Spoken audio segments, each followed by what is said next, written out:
Hello, and welcome to episode 79 of Public Interest Podcast with your host, Jordan Cooper, where we interview politicians, activists, advocates, and others who seek to improve the state of the world. We're here today with Josh Starr, former superintendent of Montgomery County Public Schools and current CEO of PDK International, a nonprofit association for teachers.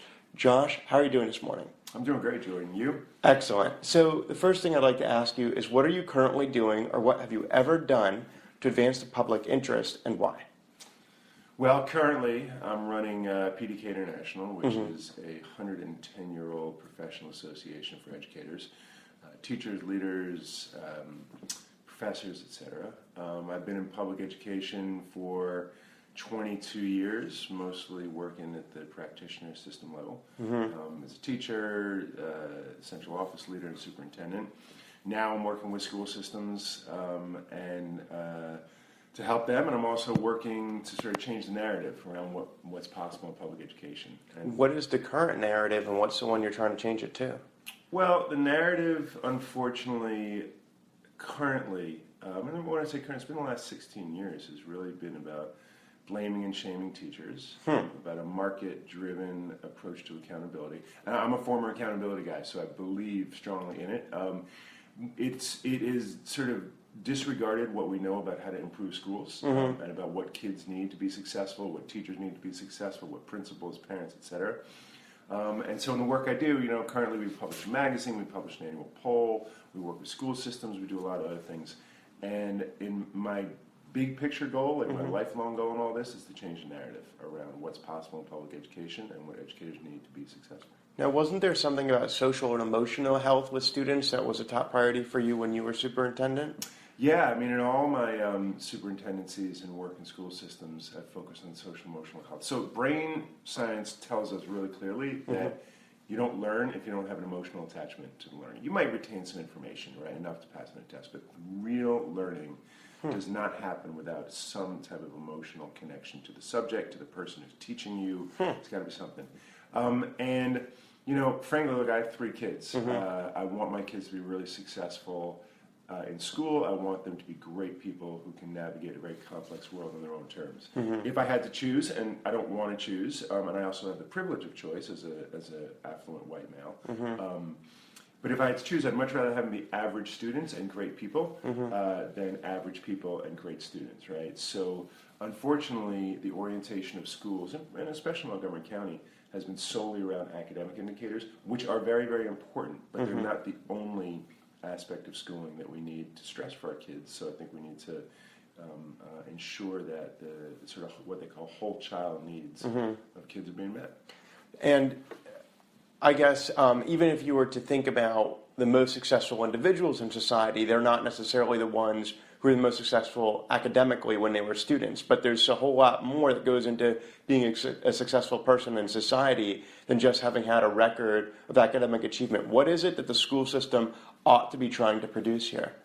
So school systems need to be producing, what we say, well-rounded individuals, and there's such a range of what well-rounded can mean. Right? I mean, I tell my kids they have to do one thing athletic, one thing artistic, and work really hard. Right? They have to work really hard, and I try to talk to them about their strengths. And I think, how much of our schooling is dedicated to deficits. You ask kids what you're good at, they probably won't be able to list as many things if you say, what are you not good at? Right? They can all say what they're struggling with.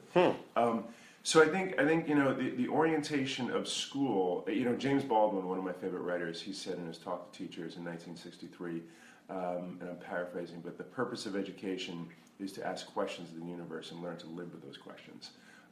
And frankly, the American public is divided on what the purpose is. According to our recent poll results, 46% of Americans believe that academics is the number one goal of school. About 26% say citizenship, and about 25-26% say preparation for work.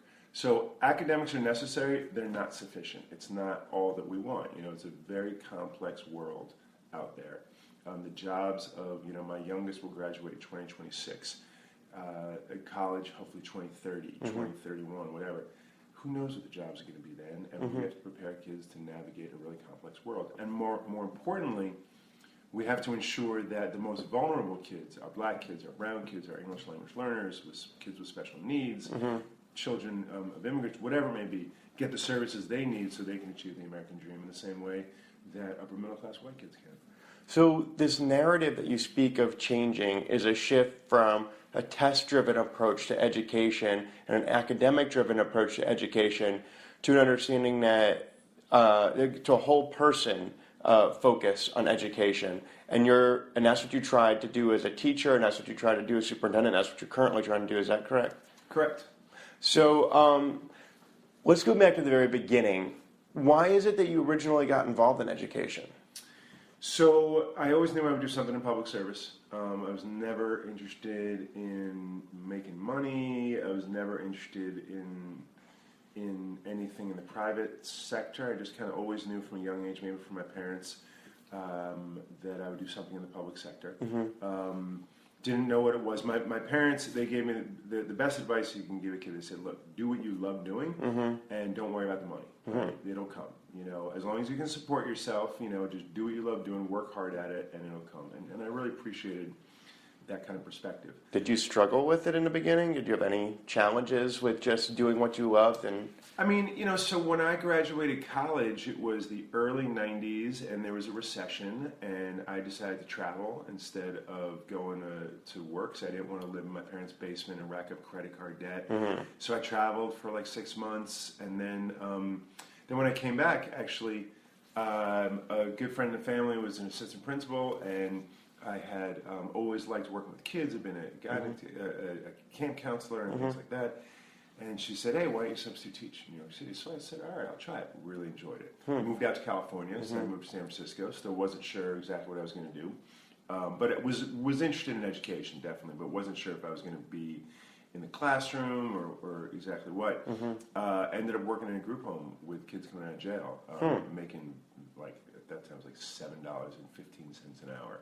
And again, this was in the early 90s in San Francisco before the tech boom, when there was an 11-month waiting list to be on the substitute teacher role for San Francisco public schools. So I got a job in a group home, ended up loving it, and then actually when I moved back from California, a friend of a friend had a teaching job for me. It was kind of serendipitous, and I said, all right, great. So I started working with severely emotionally disturbed adolescents in Fort Greene, Brooklyn, and it just kind of took off from there. So I knew eventually I would get into policy, leadership. I always wanted to change the system, but I wanted to start as a teacher, and then actually I wanted to be a high school principal, but ended up as a superintendent instead. So you're teaching. Have you ever worked with any administrators who haven't taught before? Yeah, I've worked with, certainly when I was in Tweed Courthouse in New York City, there were a whole bunch of leaders that had never stepped foot inside a classroom. So what's the difference between the perspective that you brought to a position, in an administrative position, because of your teaching experience, and how did that help you compared to somebody, or did it not help you compared to someone who hadn't had that experience? So I've come across a mix of both types of folks, right? One person who worked with me both in New York and then in Stanford, never had any teaching experience, but was one of the most invaluable employees I've ever had, a right-hand person. But she knew what she didn't know. She knew what she did know, right? And same with me. I was never a principal, but I've supervised principals. And I think what principals liked about me is I never told them how to do their jobs. I would ask them questions. I told them what I needed in order to be successful, but we could find a way to sort of meet in the middle. And I'm not saying everybody, right? Right. But there's certainly people in education who say, look, if you've never been a teacher, if you've never been a principal, you have no right going near, you have no credibility, you have no right to sort of go near the business of education. And then there are others who say that, the sort of novice brain is a really powerful kind of mechanism to help move systems. And there is some value in that. I mean, I have met people who come from outside education who understand the way the world works differently than people in education. And frankly, now that I've been out of it for a couple of years, if I were to do it again, and I don't think I ever will, but if I were, I know so much more now than I did before, and I wish, frankly, I had taken time out, I'd spent time out of the public education system, maybe in between superintendencies or something like that, because you just learn so much when you're outside of it. What's an example of something that you've learned being outside of public education? So public education is a really complex entity, the way it's funded, the employee rules, the politics, etc. There's simple things, right? So this is going to sound almost silly, but one thing I learned really quickly was that many people I was interacting with when I left the superintendency, people in the tech community, the higher ed community, whatever it may be, they schedule very, very differently than superintendents and central office leaders who have central office leaders and superintendents have an assistant. The assistant does all the scheduling. They don't use technology very well, and they rely on a person. And that person can be very important. But I got out there and I'm like, what's this doodle thing, right? How is it that people are sending me a link and I'm on their calendar? How come I never knew about this? Right? If I'd known about that, I know it sounds like a simple thing, but imagine if you did that in public schools. Simple administrative functions using some of the latest technology that exists. If you did that in public schools, you'd free up personnel to do other things, perhaps working with kids. Now, that being said, there's a real disincentive to invest in that kind of technology in school systems, because if you buy those systems, you're not buying teachers. People want to see money going to teachers. And kids, you can't really justify saying, well, we need to make a $300,000, $400,000, $500,000 expenditure to upgrade our technology infrastructure so that we can be more efficient, so we can give more resources. It's not a very winning argument often. Who wants more efficiency in the school system? The public wants more efficiency. Taxpayers, chambers of commerce, politicians. So there's But the teachers and the teachers union want efficiency? They do, yeah. They do. They get it. They also want members to be protected. They want numbers. They want to make sure that their people are being supported.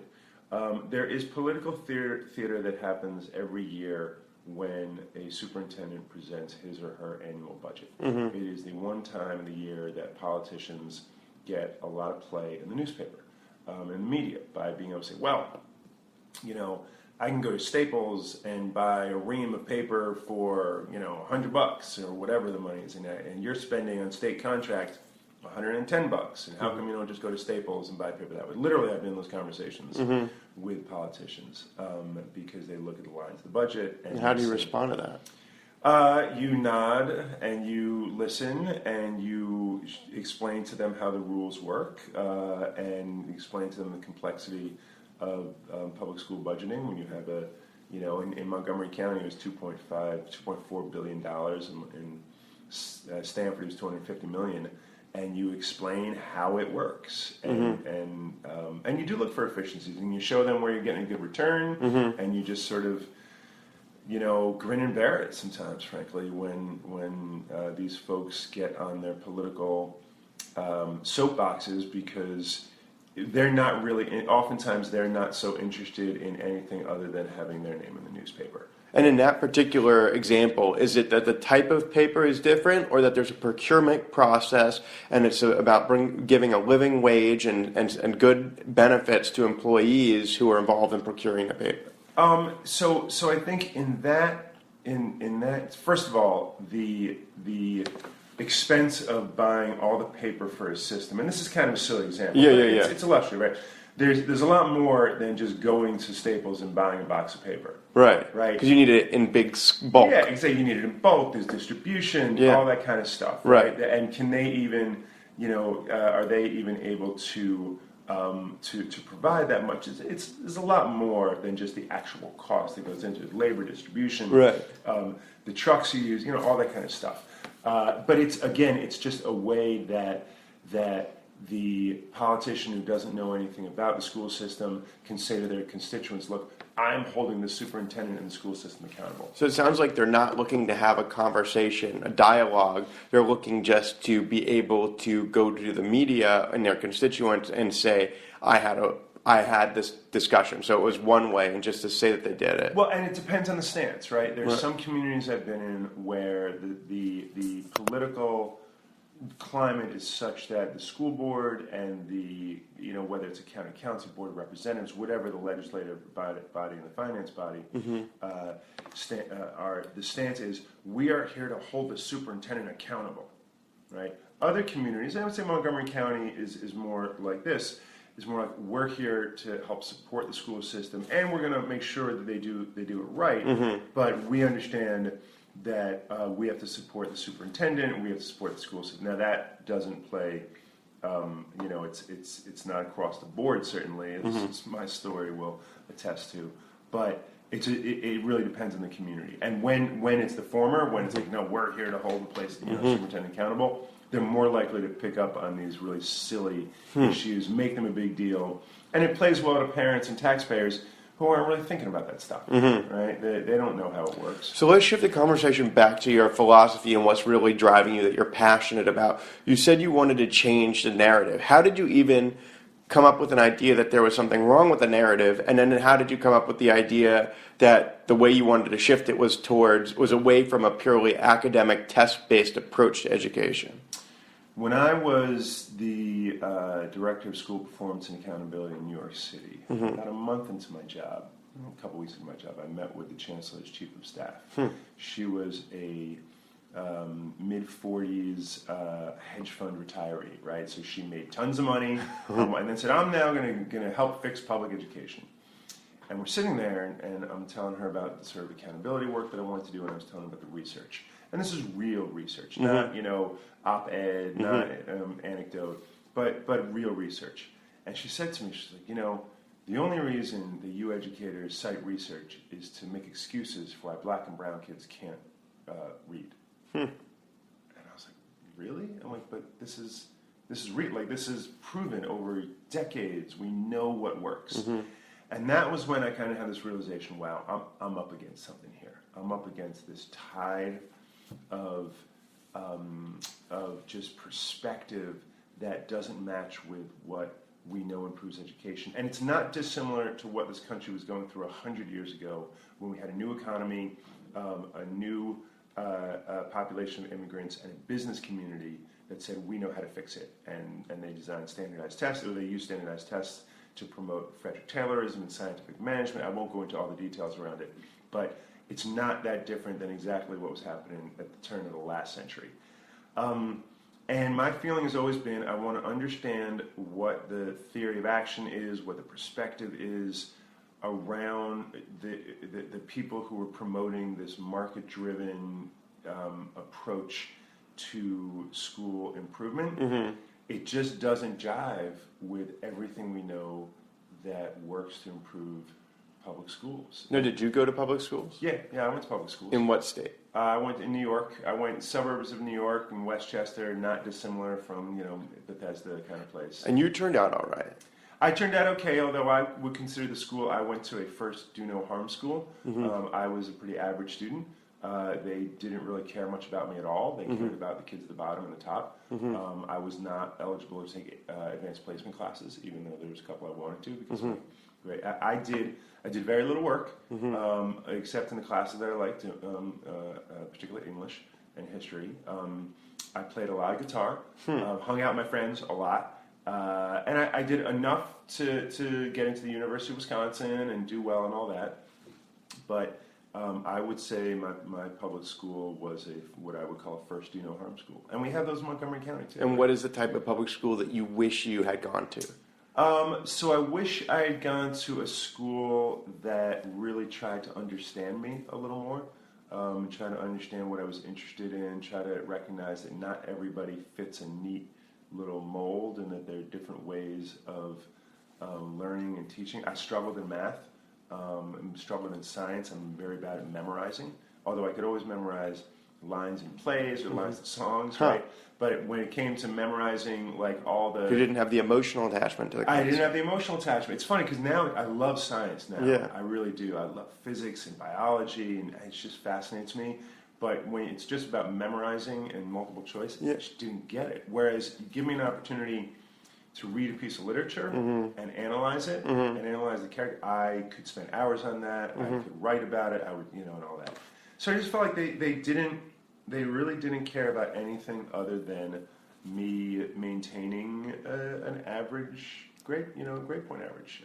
And as long as I did that, they moved me through. So what would be the ideal learning situation? Is it just like an Arthur and Merlin? Is it like there's one master and one apprentice? It doesn't work that way. Actually, I think you want a lot more learning through peers. So one thing we did when I was superintendent here that I'm really proud of is Wheaton High School and overhauling the instructional program there to be all around project-based learning. And the idea is that you integrate curriculum and you integrate, you design projects that kids can collaborate on with the guidance and facilitation of a teacher, of course, that are much more about skills, right? Not about subjects. Like, why do we actually teach all these things in such discrete ways? It doesn't make sense. That's not the way you work in the world. I mean, when I present a budget to my board or to the public, I have to be really good on the numbers. I have to be able to display the numbers visually. I have to write a good narrative around it, and I have to tell a story, right? And I have to have visual.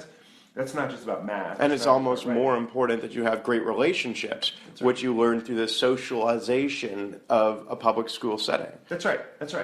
So it's not just one thing. So why is it that we give kids 47 minutes of math and 47 minutes of English and 40? It doesn't really make a lot of sense. We should be integrating it, and kids should have a lot more.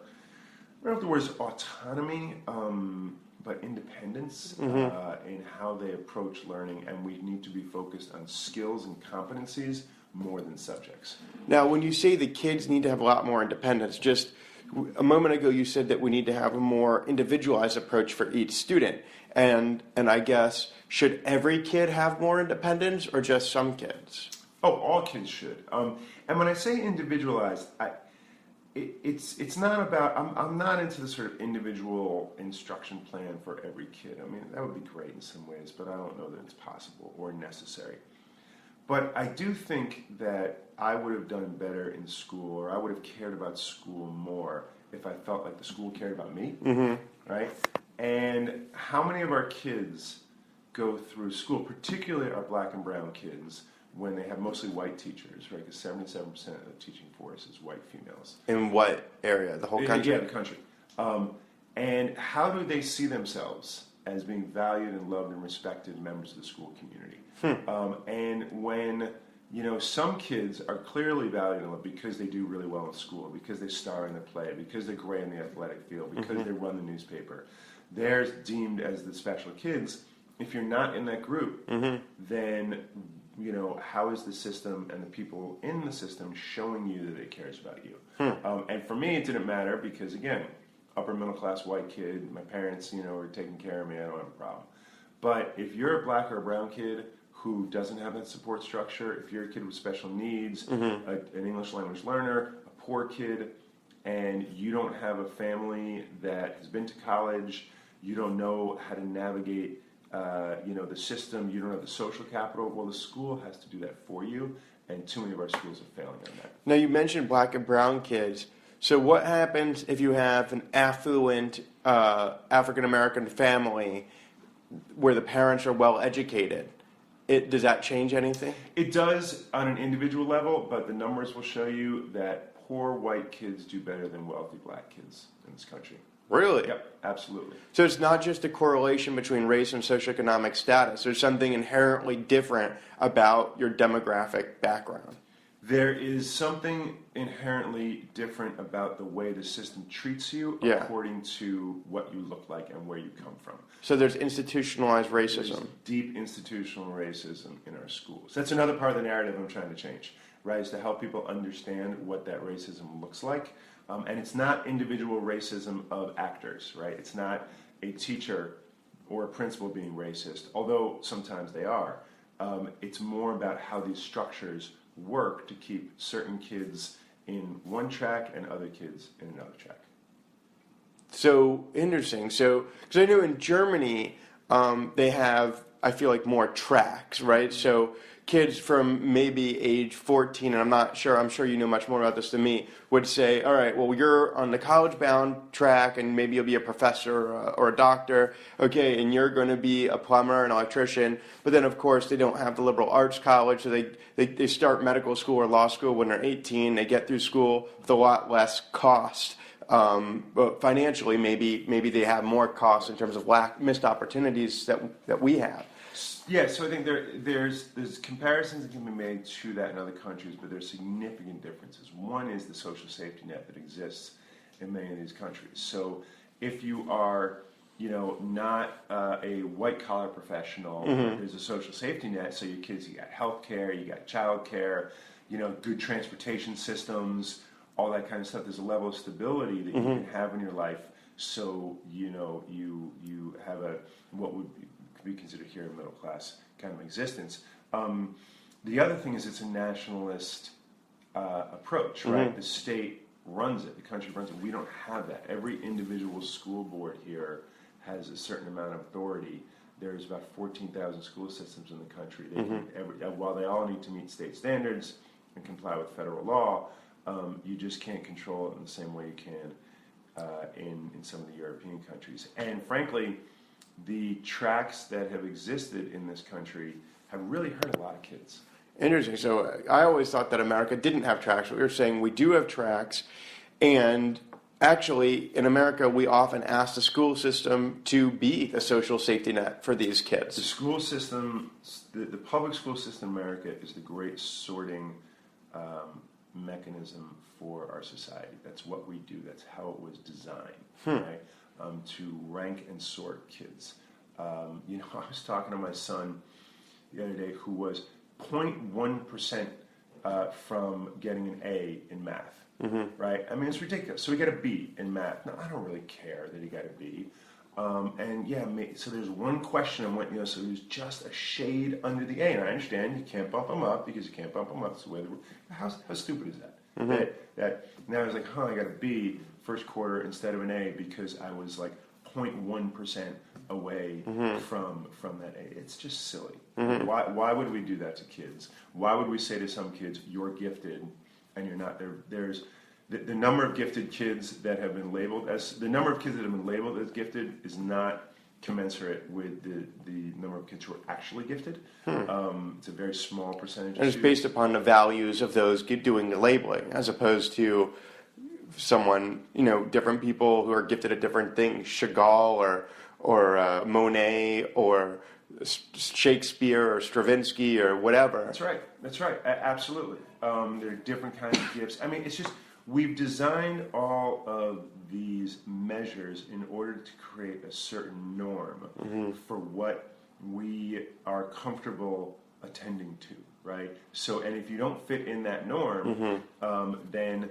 you are considered other. You need certain support, or you're not as smart, or whatever it may be. And, frankly, that's what we need to move away from. So as we near the end of this podcast, I'd like to ask you to reflect upon your years in education.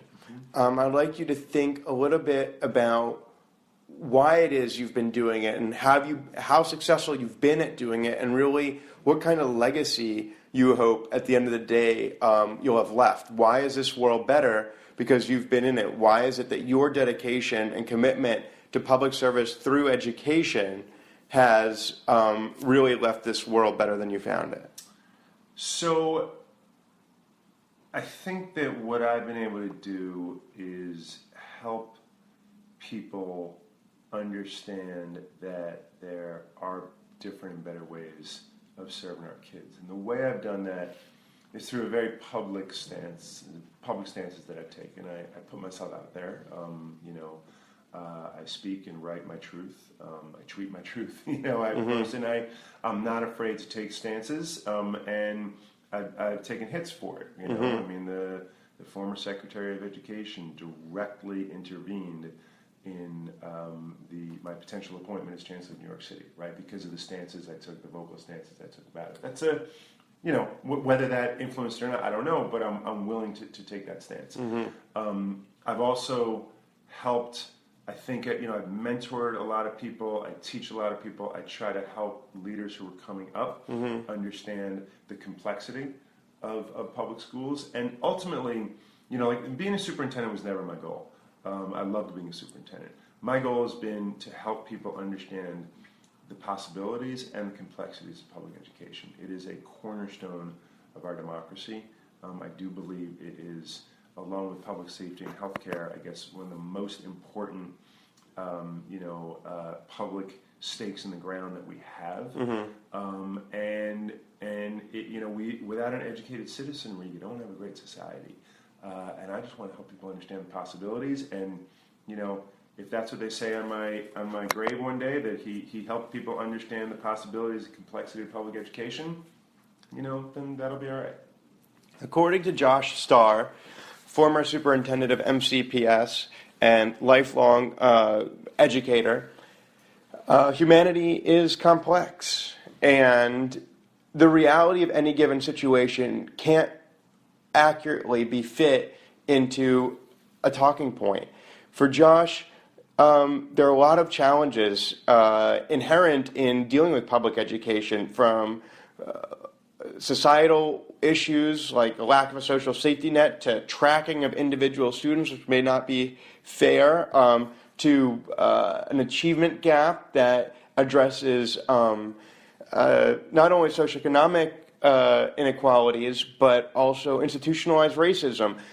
Josh has committed himself to improving public education in the United States by trying to change the narrative, trying to convey to communities that not only is education designed to produce future members of our economy, but also members of our democracy and our society, that they should be informed and educated so they can make decisions that affect society as a whole, but also that education is meant to socialize our kids, and that the emotional and social well-being of students is incredibly important. So the world will be better because Josh was here, because he simply has been working, not simply in a very complex thing, which is to convey to people how complex this is, and that no glib responses are going to be the right solution, but we need to work together to ensure that our students are better off. So, Josh, thanks for joining us today. Thanks so much for having me, Jordan. It's been a real pleasure. And this has been episode 79 of Public Interest Podcast with your host, Jordan Cooper, where we interview politicians, activists, advocates, and others who seek to improve the state of the world. We'll talk to you next time.